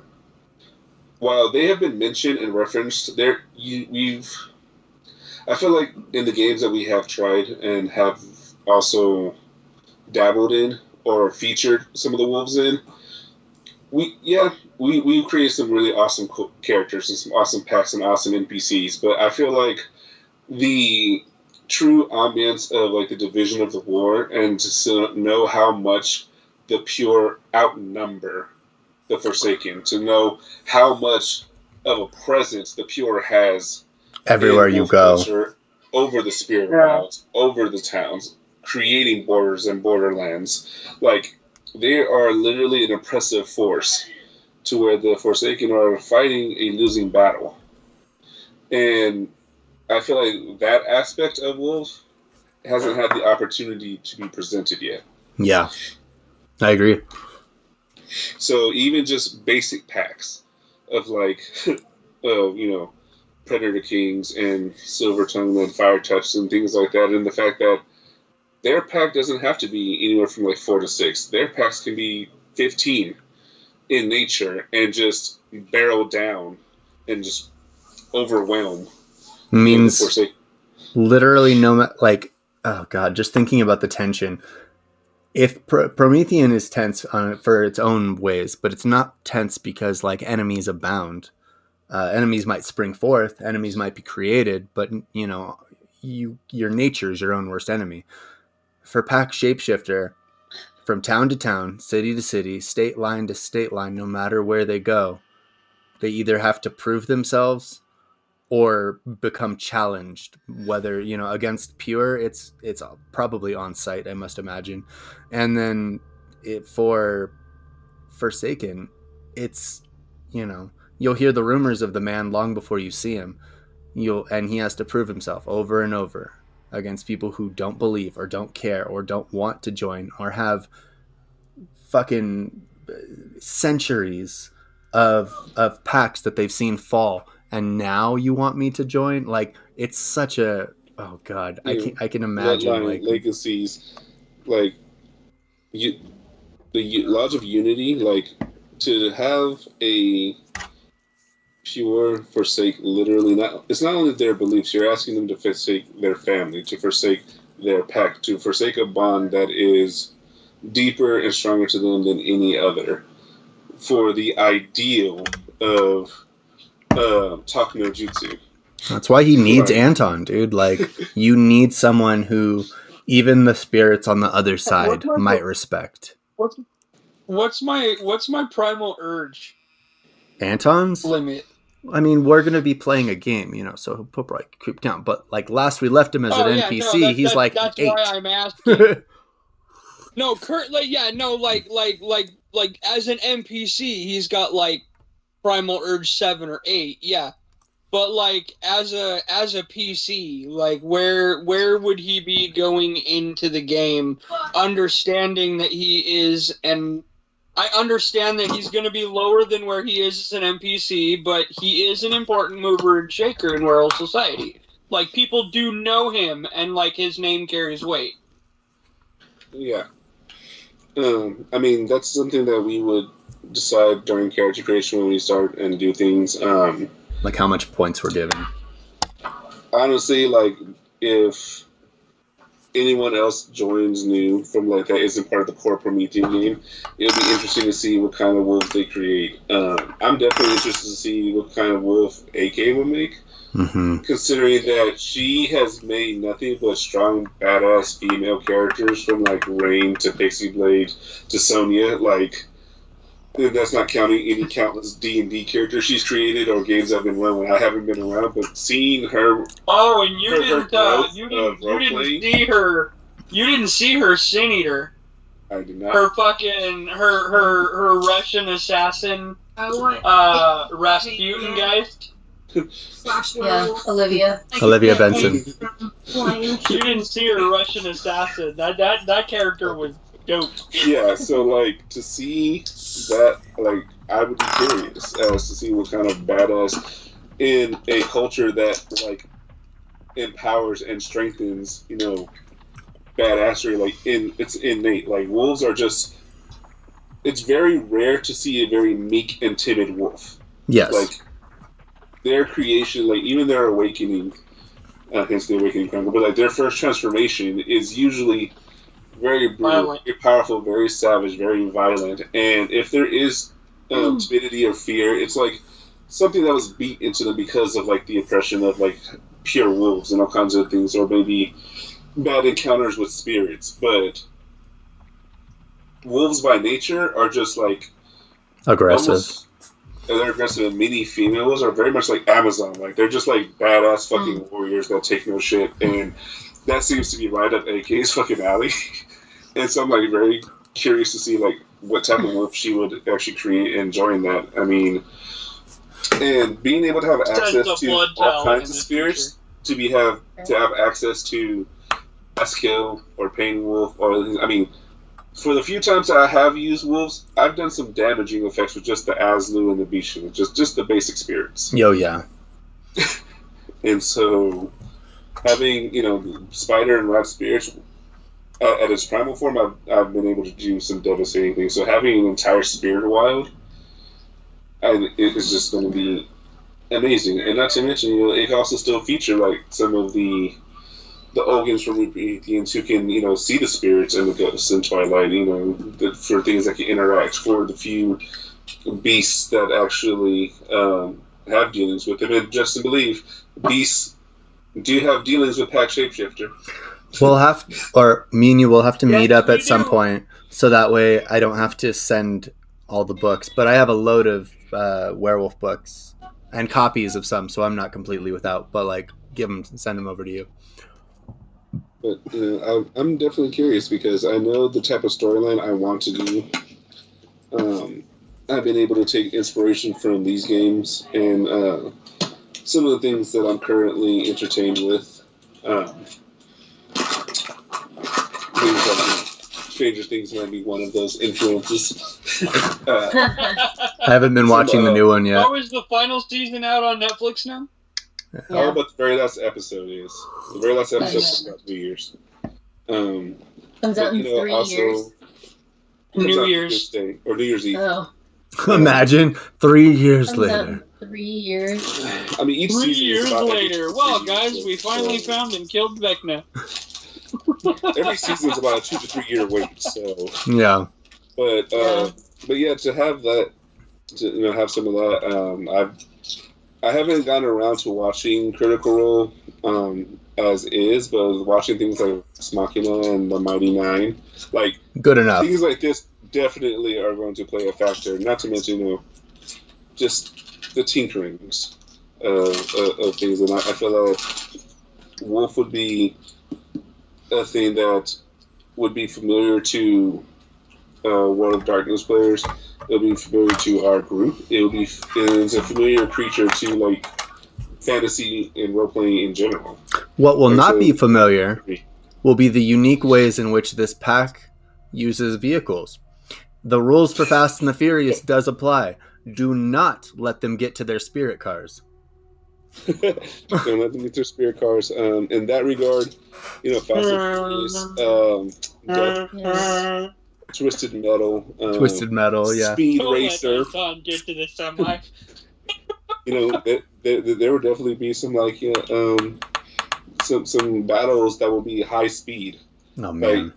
Because while you may be able to hop into the vehicle, but there are spirits of speed. There's amalgamations. There are creatures that are just massive in size, or things like that require to travel long distances. Things that are native to the Spirit Highway. Things that can teleport. Yeah. So it will definitely. I feel like it will be something that will reignite a fire in the Sanguine that hasn't been there for a while. Like Promethean definitely hits a lot of emotional and role-playing themes. It touches on a lot of questions about us as people, and I think it's I think it's made a couple of us explore more about ourselves than we originally intended. But That's werewolves true. are just going to be. There will be mystery, there will be drama, there will definitely be role play, but it's also a lot easier for that like high octane intense action. I'd been talking about that with AK, and I actually with like Susan about how like in many ways a lot of our former games are power fantasy. You know, if you're a human turned into a werewolf, you spent your whole life as like a human wondering why you have this rage inside of you. When you finally get to unleash it, yeah, it's scary, but there's also parts of you that feel good. Same thing with Beast. The nightmares all your life, and then you finally transform. It's horrifying. At the same time, thank God I wasn't crazy. Yeah, it If all you're makes a sense. fucking human and you become a mage, suddenly you're empowered. If you're a human and you become a vampire, suddenly you're empowered. But if you're a corpse risen as a Promethean, you are immediately aware that the universe rejects you, the land rejects you, you are not welcome, and you are other. So I feel like it's not a power fantasy. It's a it's a weakness fantasy. Most definitely. Oh, and thanks to Beast, I have new antagonists to throw at people called heroes. Motherfucking heroes are the worst. Because heroes are not just regulated to beasts. No, they're like not. Fantasy, high-powered octane hunters. But they only get more, and they can become fucking immortal too. It's not every supernatural they kill. They figured this one out pretty quickly. But every beast that they kill adds like, what was it, 50 years to their life. So these motherfuckers are like 100. You know, like you get the Van Pelts. They say Constantines and the last witch hunters. Yeah. Hercules. You get Hercules. The Beowulfs. Who may have just been, yeah, exactly. Who may have just been like sleeping and woke up one day and is like, oh, I remember who I am. I am Hercules. And you just start going after the beasts, Nemean lion the fuck out of them. Oh, God. He'd be like, honestly, I feel like the most accurate portrayal of a modern Hercules would be the Lion's Sin of Pride, Escanor. Where he's just like, foolish of you to believe you could harm me. Or, you know, or something like, it's like, why should I pity one such as you? You know, like, I am unbeatable. Who decided that? I did. Right. I love that shit. Who decided that? Oh, so good. Yeah, heroes. Brand new. Yeah, I don't hate you. The only thing I feel for you is pity. Or the thing we unleashed last time with no resolution. The fucking dreadnought. Right. Who took inspirations from epic comics, the dreadnought. The dreadnought. It'd be like a modern day. Actually, that's like a very real thing that does happen. But it'd be like a modern day person taking inspiration from the Punisher. Like, oh God, but actually doing it. You know. Yeah. What's the difference between you and me? I'm not wearing hockey pads. I think this is pretty solid. Heck yeah. So it gives me the chance to be vulnerable and emotional and explore possible new relationships and things like that, new stirrings. 3 out of the 4 weeks, and then punish being us. Tortured by the storyteller for the amount of time. Then I get to show my version. No, but like, you get a little bit of payback. He's gonna keep a little notebook. James gave me another -5, unjust. James did. He's gonna keep a little fucking penalty notebook. James is gonna get behind the wheel of his precious car. All right, I turn the key to start the engine. It explodes. -15. Right. All right, that leaves me 6 dice. Right, we're sitting there like fucking doing right with all 37 of your successes. We're sitting there just play Promethean. He didn't say God bless you when I sneezed. I remember that in the Spirit Wild. Man. Can I make a roll for that? No, you cannot. No, you cannot, he said. But you know, and allows me to also bring back some of the retro, like the flippy coins. That was a you thing. I definitely don't flip coins like that. Flippy coin of hope, or the flippy coin of fate, which determines whether you flip the flippy coin of hope or the flippy coin of doom. Is it going to be bad, or is it going to be really bad? Oh, God. Right? It's like my ability to make any situation or any interesting turning point or plot line. You know what? This deserves an exceptional success or dramatic failure. It's like, but I didn't roll a 1. I'm not a chance die.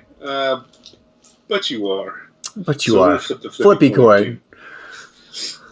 You know, and also could bring on some of my favorite NPCs like Drist and Brood. No, they're dead. They have to be. I know they're not. They don't ever die when I kill them. And No. The last time we saw them, they helped us. The last time they saw them, they gave us a ride home.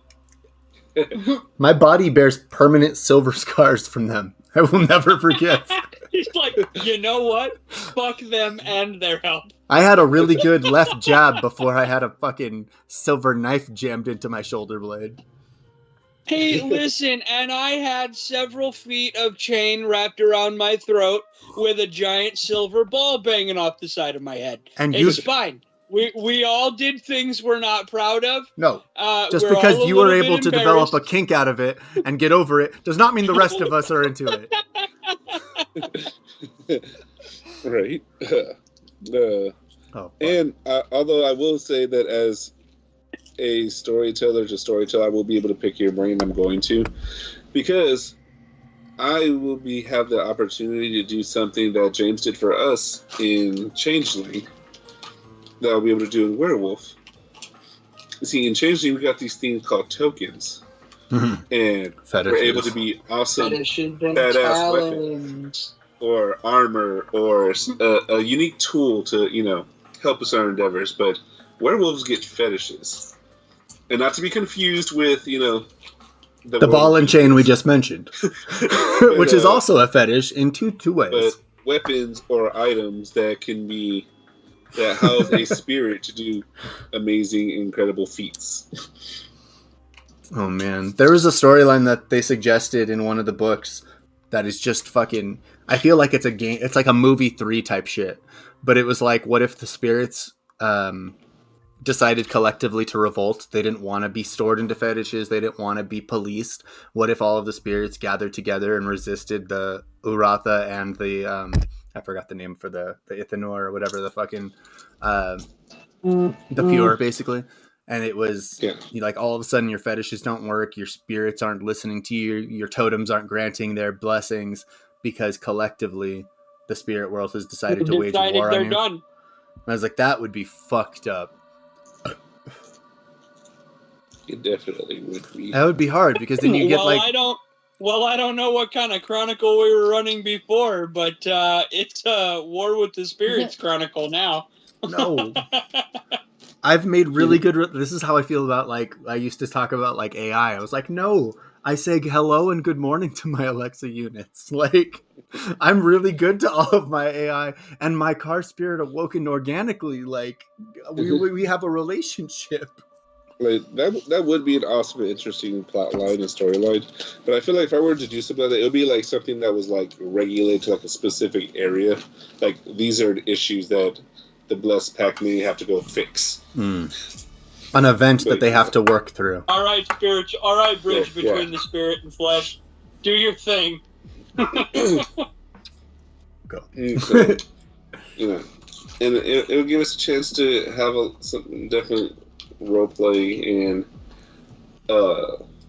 modern society, and I think that will be one of the best things is updating, because there will have been some changes from the original Awakening, because I mean, hell, there's been like 2 decades of role playing, so yes. So therefore, there will be like a new Unity Lodge. There will be, you know, progress made in the war. Like there'll be like that the scrolling prologue from Star Wars of like this is what has gone on between the war between the pure and the I Forsaken. love that shit. You know, since the awakening of the White Wolf of Legend, and and one of the things I think is cool, like I think it's a cool aspect, and probably would help if I'm not saying that any of the new players have to, or even the existing players, because I already know that James will want to play Dorian, obviously, and his reincarnation if you kill him, and his reincarnations, and Jack's already got a couple of awesome dedicated wolves. But in case someone wants to create something new, I think having, which is one of my favorites, a former pure turn Forsaken or turn Unity Lodge with them, and having to go against the wolf. Stipulation for me not playing Anton. So like, I wanted to play a Fire Touch. So like, you mean a former Fire Touch? Process. I mean, yeah, sure. Well, you wouldn't have I'll kill you. all of the. Well, that's the thing is that forsaking your patron wolf, forsaking your former pack, and being ritualistically scarred and banished from that side it does eliminate some abilities the same way that like playing an exalted hellspawn would, but it can still be done. But also offers unique perspective. So like, if Dorian's walking around, is there distrust because there's former pure in his pack? Yes, but there's also the ability to show, hey, you can cross bridges, you can cross sides, and I think that would be also interesting. So if some of the wolves to be created don't want to necessarily be Forsaken, they wouldn't be limited to just a Forsaken lineage. It's hard because D-Wade isn't preaching like it's not the Forsaken. Like he is considered a Forsaken wolf, but I consider him more like he uses a ghost wolf sheet. He uses he considers himself unified, not Forsaken or pure.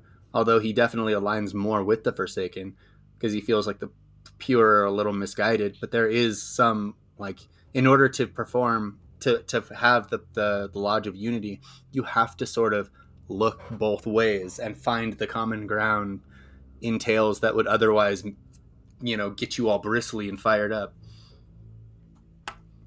He has to be cool. Would it work now, like, because like Lodge of Unity being Lodge of Unity and everything like that, would it work to have a pure, like an actual practicing pure in the Lodge of Unity as sort of like a statement of like you know. Well, no, because then like that. Okay, no, because the pure are all about like genocide. You would have the other side. The idea, and this is why such things are hard. If you were, God, I don't want to call them that, but it's like the idea is that you were like on the worst side of history, but maybe as a pure, you were indoctrinated in that. That's all you knew from the time you shapeshifted to 20 years later. This is all you've ever known is pure life. I was born into a pure I was born as a wolf-blooded into a pure family. Like Biz said, they are the most numerous. You will never go somewhere where you won't encounter more of your culture than the other. Well, yeah. That's the thing. Well, that they're not a villain. They're introduced to us in Werewolf as antagonists because you're necessarily playing the Forsaken. Yeah. As one of the core lineages. But like anyone else, it is literally a division of cultural beliefs. The pure outnumber the Forsaken. There's obviously more pure than there's Forsaken. It is that you betrayed your patron wolves betrayed ours. Your patron wolves are the reason for the divide. We are disharmonious. We are suffering because you created a divide, and we are trying to rectify that divide. And if we cannot unify, we will exterminate the cancer, because that is how we see we will bring about our own people to bring peace. Each side is fighting for resolution, is fighting for peace. They just have different ideals about going about it, and which is why not just Dorian, but honestly, several wolves of the pack shapeshifter are going to have to be experts, or at least adequate at talk no jutsu. Yeah. Because you're gonna have to some things can only be rectified through understanding by being able to let go. Yeah, the Forsaken have been killed off by the Pure, but then the Pure is like, oh, well, what about my family? What about my pact? Your kind, your Iron Masters killed all of my kind and my brother, and I watched him bleed out and die as you drug him down the road. What about my justice? Yeah. Each one, and then you're going to have to be able to extend that olive branch. You're going to have to be able to fight the ones and make peace with those who have harmed you. It's kind of almost like in a similar way of dealing with violent or powerful spirits. Brute force isn't always going to be the answer. I think it's one of the most... It is one of the first stories we ever told, but it's also one of my favorites because you can imagine this pack walking or driving, however you envision them, but they don't have the full support of anybody in the world. They're doubted on all sides.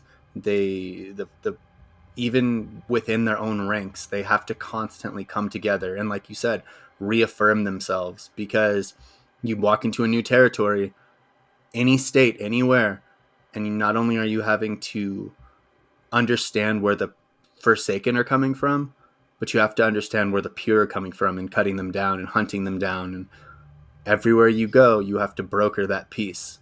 You have to be that division. You can't give in. You can't feed in.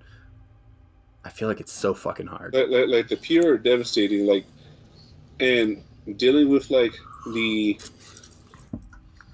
fire touch of New York is not going to be the same as dealing with the Predator Kings in Africa. And you're going to have to deal with stuff. And while, like I said, initially we are shown that the Pure are antagonists, but X was known as the Pure Slayer. His moniker was slaughtering the Pure. It was not peaceful. It was not even humane at times. Nah, he was the Doomslayer, dude. He was rip and tear until it was done. And so there's a lot of that's it, Jack. You and me. We're gonna have to go to acting classes. We don't have to actually physically go anywhere, but we're gonna have to take some acting classes so that way we can portray this shit. Because you're talking about more or less being I'm trying to put real world analysis to it, ex hate monger, who's coming over to the side of unity. That's it's not even going over to Forsaken, which is its own thing. You're coming to the middle where you have to still sympathize with the other Pure who haven't seen the light, and you have to find a satisfaction, I guess, in yourself with the existence of other Forsaken. We're gonna need to, we gotta amp our skills up. Not just crying on camera. We gotta get good. And I feel like our experiences. I do have to say, I might have to dip out here in a minute. I got a couple farm chores I gotta do before the sun goes down. Farm chores, huh? Where would that factor into fourth week? I'm joking. But yeah, I feel like our experiences and our depth in playing in Promethean will also kind of it will shade the way we play other games that follow afterwards, which is why, or congruently, as we're hoping to do. So, hell yeah! Think about it. You get to play Adonis for 3 weeks, and then the last one you got to be a fire touch. It's totally different realms. Vastly different. You go from holding hands and preaching unity to fuck you and yours. I hope you all burn in the fires. It goes right into the fucking Borderlands 2. Be one with the Firehawk. True. I mean, right, but at the same time, Promethean has taught us how to fight together. No team unbroken survives together than the Unbroken. This has been fun as funk. But, as our dear Adonis did say... I have not been participating and supporting. You've been supporting? I know you were Yeah. quiet. You were just listening to us ramble I was about letting wolves. the boys do their thing. Yeah. Which, Make no mistakes, she will not be a quiet wolf. no, she'll be a dangerous wolf, as she is a dangerous rain. All right, squad. Danger wolf. Next week, Mhm. next Sunday? We're that's 2026. It's January, first game of the new year, and it's the last game of the spring games. So we'll be launching into that. We'll, as you heard all throughout this stream, we are planning to dip into the Awakening, to some Forsaken, pure, unified werewolf lore. We've got halfway through the Wrong Side of Heaven, and we will continue to bring you more wrongness all throughout this side of heaven. For now, we love you very much. Thank you for joining us, everybody who has. We're going to post this bad boy on YouTube pretty soon, so you can check in on it later. Also, check in all the fun stuff we have on YouTube, which is like Blacklist Redacted. We've got all of the last 24 episodes of The Wrong Side of Heaven, our rough starts to our more cleaner, more cleaner modern bits. And also check out James's books on Amazon. Oh yeah! Also check out my books on Kingdom Amazon. of Blood. I know Christmas is over, but Kingdom of Blood is really good. Oh yeah. All right, squad. We love you very much. Thank you for supporting the Sanguine Universe. And remember, bright may be the day